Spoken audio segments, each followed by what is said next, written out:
Bismillahirrahmanirrahim. Assalamualaikum warahmatullahi wabarakatuh. Alhamdulillah hamdan katsiran thayyiban mubarakan fihi mubarakan alaihi kama yuhibbu rabbuna wa yarda. Asyhadu an la ilaha illallah wa asyhadu anna Muhammadan abduhu wa rasuluh. Salatan wa salaman ala nabiyyina Muhammadin wa ala alihi wa sahbihi ajma'in. Amma ba'd, ya saya hormati di Bidan Sabang Ibu Aisyah, Nurul Arqam, dan undangan pengajian Ahad pagi Pak Bupati yang dirahmati Allah. Syukur atas karunia rahmat anugerah Allah Subhanahu wa taala kita bisa melanjutkan tafaqquh din kita, dan ini bagian daripada memenuhi iman kita. Suatu hadis Rasul mengatakan, "May yuridillah bi khairan yufaqihu fid din." Orang yang diinginkan oleh Allah, orang yang diinginkan selamat oleh Allah, yufaqihu fid din, maka Allah Subhanahu wa taala akan memberi kedalaman ilmu agamanya. Jadi ciri-ciri orang yang akan diberi keselamatan oleh Allah adalah orang-orang yang diberi kedalaman agama, paham agama, mau mengamalkan agama itu sendiri. Itu ciri-ciri orang fakih. Banyak orang pintar, banyak orang yang dalam ilmunya tapi tidak mau mengamalkannya, betul? Tetapi orang fakih itu orang yang paham, orang yang dalam dan mau mengamalkan. Kedalaman ilmu itu biqadril uqul, sesuai dengan kadar kemampuan. Ada orang paham 2, mengamalkan 2. Ada orang paham 5, mengamalkan 1. Bagus yang mana, Pak? Pak, iya, itulah fakih. Biarkan Allah yang akan memberi kepahaman pada kita berapapun, tapi orientasinya adalah langsung mengamalkannya. Bahkan ada orang paham 100, yang diamalkan cuma 2. Kita yang paham cuma 2, diamalkan dua-duanya. Bagus yang mana? Nah, itu ciri khas orang yang akan diselamatkan oleh Allah Subhanahu wa taala. Mudah-mudahan kita tergolong orang-orang yang dimudahkan oleh Allah untuk bisa mengamalkan agama ini. Itu yang terpenting. Salawat dan salam tercurah untuk Nabi kita, baginda Nabi Muhammad sallallahu alaihi wasallam. Kita konsisten ngaji tauhid. Bab yang akan kita bahas pada kesempatan ini adalah orientasi dakwah kita. Mau kemana dakwah kita? Mau kemana? Ketika publik bingung ngalor ngidul tentang tujuan dakwah, kita harus jelas mau kemana arah dakwah kita. Kalau kemudian perserikatan sudah merumuskan dalam matan keyakinan dan cita-cita Muhammadiyah, matan keyakinan dan cita-cita Muhammadiyah, MKCHM, hidup. Kembalilah ke sana sebagai landasan gerakan dakwah kita. Dan ini sesuai dengan apa yang dinyatakan oleh Allah Subhanahu wa taala. Nanti panjenengan bisa melihat di surat 12 ayat 108. A'udzu billahi minasyaitonir rajim. Ini tentang orientasi dakwah kita. Mau kemana? A'udzu billahi minasyaitonir rajim. Qul hadhihi sabili ad'u ila Allah ala basiratin ana wa man ittaba'ani wa subhanallahi wa ma ana minal musyrikin. Sudah sangat jelas arah dakwah kita kemana. Sebagai umat yang tentu berikhtiar, umat yang senantiasa setia mengikuti pemimpin kita, siapa? Nabi Muhammad SAW. Maka inilah orientasi dakwah yang sesungguhnya. Katakan, hadhihi sabili, inilah jalan dakwahku, inilah orientasi dakwahku. Kemana? Ad'u ilallah, mengajak agar manusia mengabdi menyembah Allah Subhanahu wa ta'ala. Itu Pak, tujuan dakwah kita. Itu tujuannya. Apakah dakwah fardiyah, dakwah sendiri?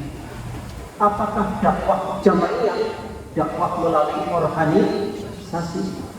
Atau dakwah usrah, dakwah dalam keluarga? Tetap tujuannya adalah mengajak orang untuk menyembah, mengabdi kepada Allah Subhanahu wa ta'ala. Jadi ketika audiens kita, ketika publik sudah mau mengabdi kepada Allah, sudah mau menyembah Allah, ya itulah goal daripada dakwah kita. Jadi bukan dakwah yang bersifat agar begini, agar begitu, tidak. Nah kalau sudah begini Pak, tantangan kita semakin berat. Kalau sebatas dakwah yang sifatnya label Muslim, wah gampang itu label, betul atau tidak Pak? Tetapi real pada pengamalan itu yang berat. Karena tadi di awal dinyatakan orang yang akan diselamatkan oleh Allah adalah orang yang faqih. Ciri-cirinya apa? Paham agama, mengamalkan agama itu, bukan sekedar paham saja. Kalau menghantarkan orang pandai mudah, betul atau tidak Pak? Menghantarkan orang pintar mudah, tetapi mengamalkan ilmunya terlalu sulit. Itu cerita. Jadi ad'u ilallah, tujuan dakwah yang paling utama adalah mengajak agar semua manusia menyembah Allah Subhanahu wa ta'ala. Ala basiratin, mengajaknya juga pakai ilmu, pakai argumentasi, pakai dalil. Ini yang membedakan gerakan paham Muhammadiyah dengan yang lain. Kalau kita, gerakan agama yang pakai ilmu, ada dasar ilmunya. Paham agama kita bukan paham agama yang hanya sifatnya katanya, apalagi yang berbasis pada tradisi dan budaya. Bukan. Tradisi dan budaya bagian aktivitas manusia, tetapi agama bukan dari situ sumbernya, dari Allah Subhanahu wa ta'ala. Dan itu ada dalilnya, itu ada dasar ilmunya. Maka ala basiratin, semua gerakan kita, pelajaran agama kita ala basiratin, atas dasar ilmu. Jadi semakin belajar ilmu agama diharapkan semakin paham. Begitu ya Pak ya? Jadi agama kita itu bukan sekedar apa yang bergerak di budaya, apa yang menjadi kebiasaan, bukan, tapi ilmu dasarnya. Mengapa harus sholat? Mengapa harus puasa? Mengapa harus zakat? Mengapa harus haji? Ya karena orang tua juga begitu. Tidak begitu dasarnya, tetapi jelas landasannya. Ini dalilnya, ini perintahnya. Itu namanya ala basiratin. Nah, basirah, ilmu yang kita pelajari adalah Al-Quran dan hadis. Soal kemudian Al-Quran melahirkan pendapat A, pendapat B, itu urusan nanti. Yang penting dasarnya Al-Quran. Soal hadis itu melahirkan pendapat A, pendapat B, itu urusan nanti. Yang penting ada dasarnya, hadis Rasulullah Shallallahu Alaihi Wasallam. Kembalilah ke sana. Jangankan antar beda daerah, di internal kita saja bisa ada perbedaan, tidak masalah. Yang penting dasarnya jelas. Ini Qurannya, ini hadisnya. Soal pun dari Quran ini melahirkan beda pendapat itu biasa, nggak usah kaget, nggak usah bingung. Itu ciri khas basirah di situ. Berbeda dengan orang-orang yang belajar agama tanpa basirah, tanpa ilmu. Ya, kata Pak Yai, kata orang tua, kata kakek, kan begitu ya. Ini kata kakek saya, kalau orang hamil 4 bulan harus bagaimana Bu? Kata nenek saya harus begini. kata tetangga lagi harus begitu. Bukan itu dasar bersilap kita, tetapi adakah perintah dari teks Quran maupun hadis terkait dengan itu? Orang yang sedang hamil banyak membaca Al-Quran, wah itu perintah wahyu. Tetapi kalau orang yang sedang hamil harus mengadakan kegiatan ini kegiatan itu bukan perintah wahyu, tapi itu tradisi yang berkembang di masyarakat. Itu bedanya lah. Paham agama kita adalah paham agama yang berdasarkan ilmu yang kita pegang adalah Quran dan hadis. Patokannya itu. Ana wa man ittaba'ani. Gerakan ini kata Rasulullah, ya saya Rasul dan orang-orang yang mengikuti aku. Harus begitu. Nah kita yang sudah memproklamirkan diri sebagai umat Muhammad, mau tidak mau harus sesuai dengan dakwah Nabi Muhammad sallallahu alaihi wasallam. Wa subhanallah. Wa subhanallah. Maha suci Allah. Wa ma ana minal musyrikin. Saya tidak tergolong orang-orang yang menyekutukan Allah. Pernyataan wa ma ana minal musyrikin ini menjadi pernyataan yang paling banyak dan paling kuat di mana-mana. Karena memang agama yang dibangun oleh Nabi itu bukan agama multi, tapi agama mono. Satu Tuhan, satu sembahan. La ilaha illallah. Tidak ada yang pantas disembah selain Allah. Jadi bukan yang multi, tapi yang mono. Ini agak berat. Dakwahnya agak berat. Bapak Ibu yang dirahmati Allah Subhanahu wa taala, menerangkan surat 12 ayat 108 ini ada satu hadis. Ibnu Abbas radhiyallahu anhu menceritakan bahwa Rasulullah sallallahu alaihi wasallam pernah mengutus Mu'adz bin Jabal kemana? Ke Yaman. Jadi saat Nabi sudah pindah ke Madinah, Mu'adz dijadikan sebagai gubernur Yaman. Diutuslah ke Yaman. Lalu Rasul memberi wejangan kepada Mu'adz, ya Mu'adz, innaka ta'ti qauman min ahlil kitab. Nanti kamu akan menjadi gubernur Yaman. Di Yaman itu sudah ada orang beragama Ahlul Kitab. Yang kita kenal adalah agama Yahudi dan Nasrani. Oh, jadi betul di Yaman ini kan memang saat zaman Nabi itu memang terkenal Nasraninya dengan istilah Kanisah Sana'a. Gereja di Sana'a, di pusat kota Yaman itu paling terbesar di zaman Nabi. Dan gereja itulah yang kemudian waktu itu ingin menyaingi Ka'bah, karena semua orang memandang Ka'bah sebagai tempat yang luar biasa, sedangkan gereja di Yaman itu terasa kecil waktu itu. Makanya Abraha, ya, pernah dengar ya cerita itu ya, sebagai penguasa Sana'a, penguasa Kanisah di situ ingin menghancurkan Ka'bah dengan harapan nanti orang akan berpaling ke Sana'a, ke gereja ini. Itu persaingan yang dalam kisah Tayron Ababil.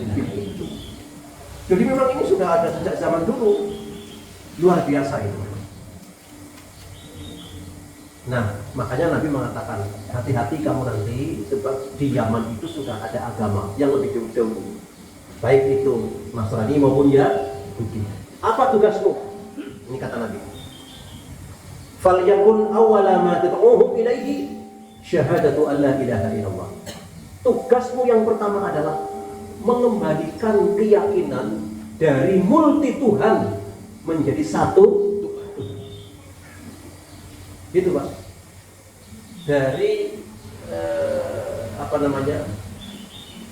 ya banyak Tuhan ke satu Tuhan saja. Namanya monoteisme. Dari politeisme ke monoteisme. Ini istilah sosiologi. Politeisme ini banyak Tuhan. Ya Tuhan Allah, Tuhan nyelor kidul, Tuhan nyelor-lor, Tuhan ikan bau rekso, macam-macam Tuhannya itu. Banyak Tuhan. Nah itu tugasnya apa? Dikembalikan hanya satu keyakinan. keyakinan, hanya Allah saja. Ini tugas berat, Pak. Justru ini tugas di masyarakat yang paling berat. Bagaimana memberantas banyak keyakinan. Contoh misalkan dari Masjid Al-Amin menuju Cibenying, jauh ya Pak? Ini kira-kira ada tempat angker berapa kira-kira?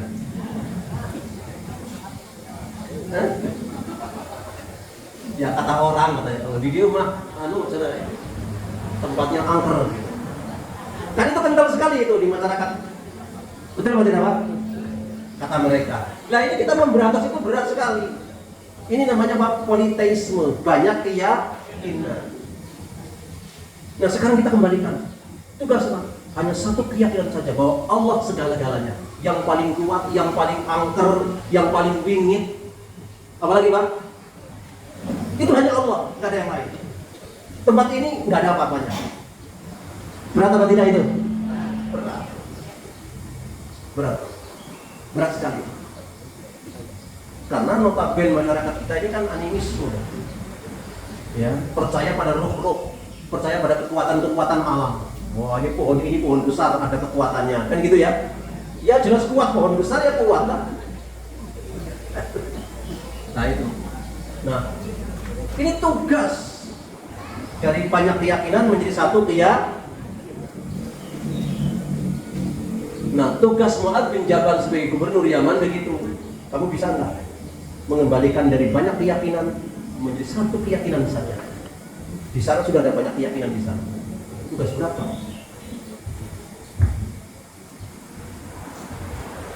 Wa fi riwayatin ila ayyuhidullah, mentauhidkan Allah. Menjadi la ilaha illallah. Tidak ada yang pantas disembah selain Allah Subhanahu wa taala. Nah, kalau itu sudah tercapai, masyarakat bisa meyakinkan masyarakat bisa satu keyakinan. Jangan banyak keyakinan. Pelajaran yang kedua apa? Innallaha aftarada 'alaihim khamsa shalawat. Sampaikan kepada mereka bahwa Allah sudah mewajibkan sholat 5 waktu. Jadi tauhid dibangun dulu, kemudian baru sholat. Ini dakwah. Waktu itu seperti itu. Fa in hum ata'u kalidzalik. Kalau dua program ini mentauhidkan Allah sudah tercapai, sudah mau sholat, juga ada berat. Pada tingkatan ini berat semuanya lah. Yang pertama juga berat, yang kedua juga berat. Tapi mudah-mudahan yang pertama sudah sedikit demi sedikit kita lakukan. Tauhid. Yang kedua tinggal sholat.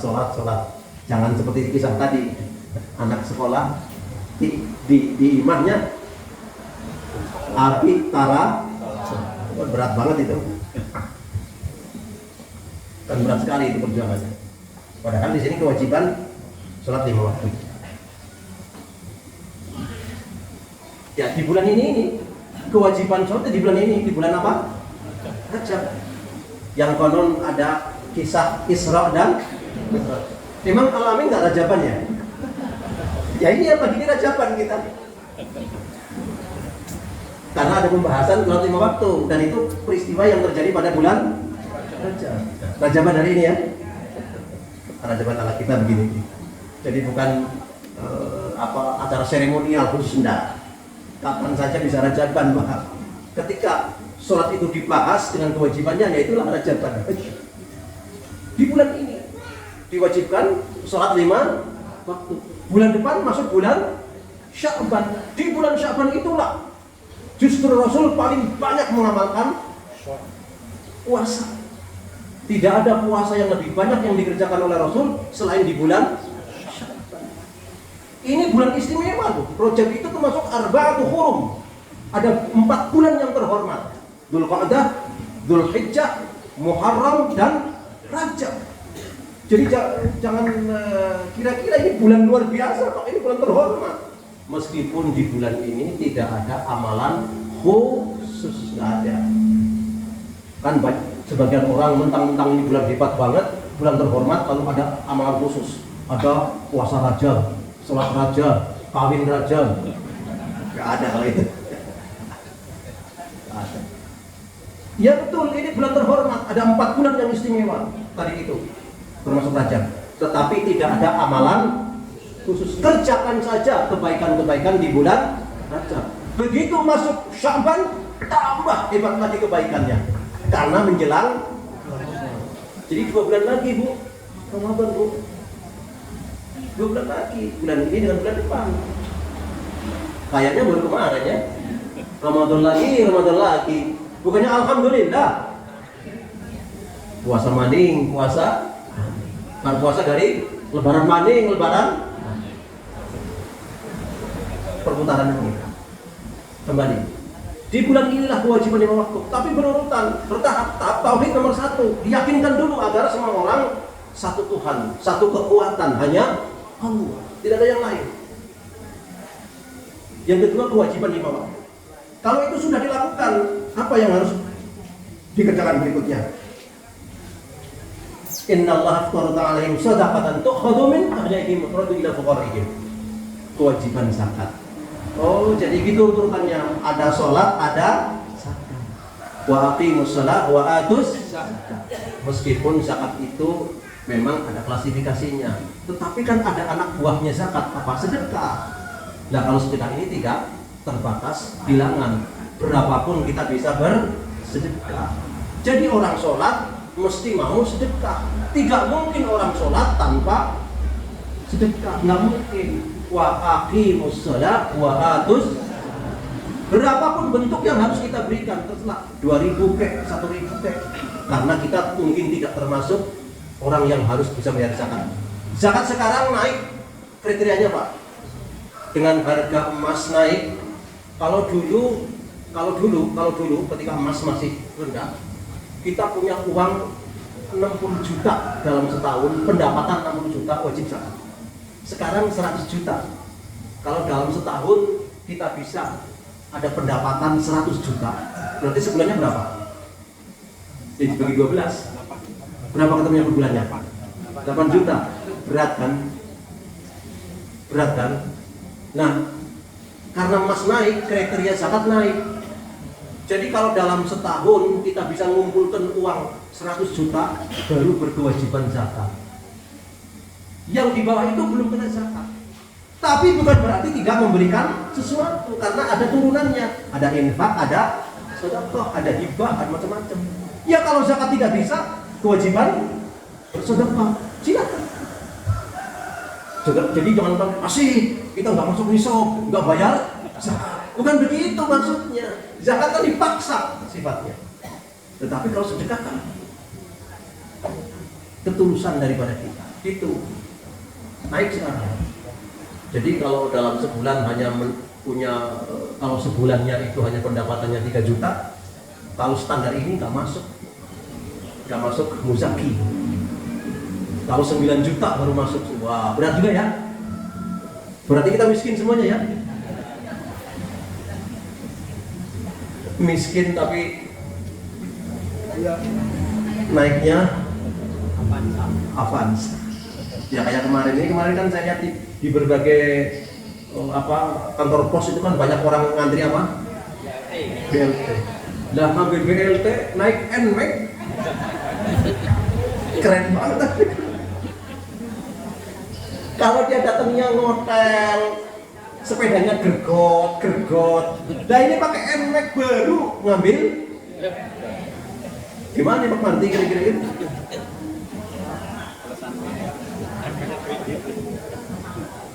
Bingung kan? Ini orang miskin atau orang kaya? Udah begitu, gelarnya gede-gede banget lagi. Kami BLT gelarnya aja gede banget. Itu gelang imitasi atau enggak sih ya? Ya nggak tahu saya. Kan ironis sekali, sangat ironis sekali. Ini tentang berbagi zakat, berbagi sedekah. Jadi kita tidak bisa lari Pak. Orang yang sholat pasti zakat, meskipun tidak zakat, walaupun sekedar sedekah. Itu kewajiban Pak. Ini harus diajarkan moral kepada mereka. Di samping mentauhidkan Allah, kewajiban sholat 5 waktu dan juga kewajiban berzakat atau bersedekah.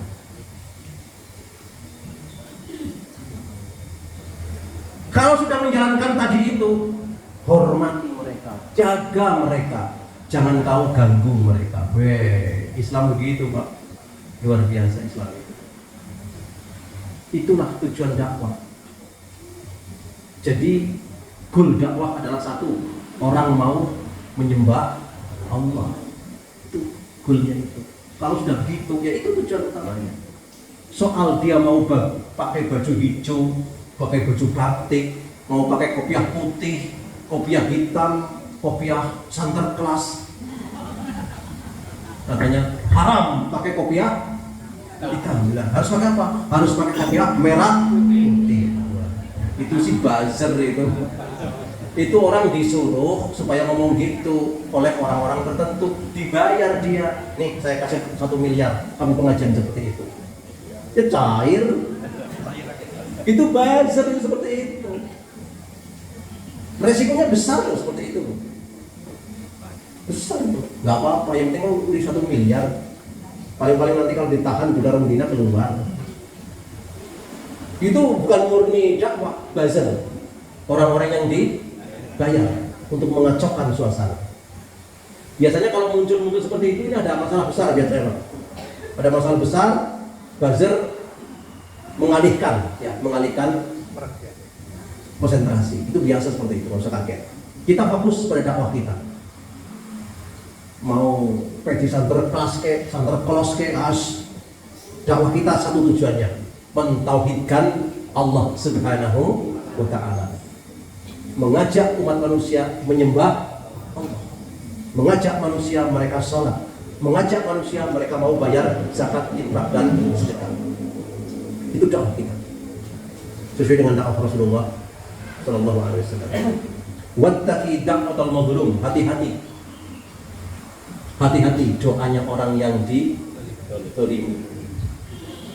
Jadi jangan suka kita mendolimi orang. Karena apa? Fa inna dzulumatun yaumal qiyamah. Zalim itu membuat gelap kehidupan kita nanti di akhirat.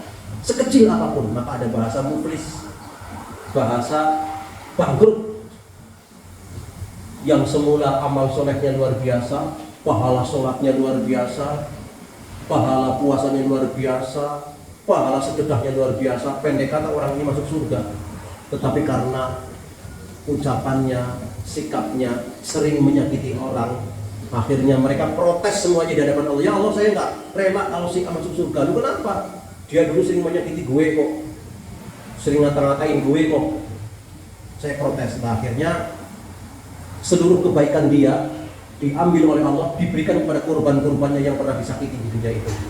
Habislah amal solehnya, dan keburukan orang-orang yang disakiti ini diberikan kepada dia, ditukar Pak. Ya kalau sudah begitu habis, bangkrut amal solehnya. Ya akhirnya apa? Turun benar, dilemparkan neraka. Padahal semula dia mau masuk surga. Itu namanya muflis, bangkrut. Ada Pak muflis di sini? Diganti lah, jangan muflis lah. Muflis saja diganti. Kalau muflis artinya bangkrut. Muflis.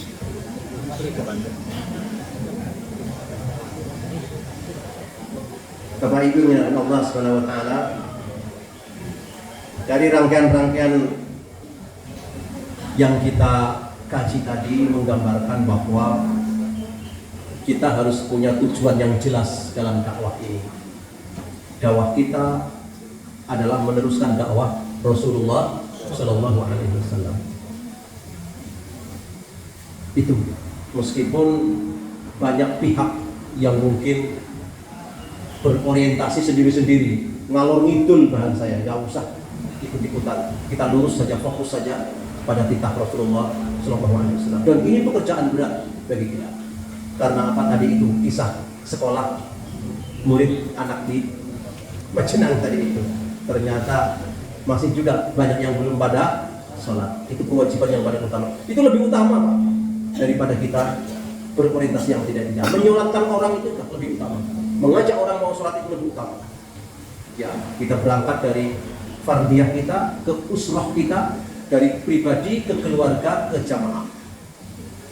Nah, gerakan itu yang harus kita lakukan setiap saat agar kita benar-benar sesuai dengan dakwah Rasulullah Sallallahu Alaihi wasallam. Inilah tema kajian yang mudah-mudahan manfaat dalam rangka tafakuh fiddin kita pada kesempatan ini.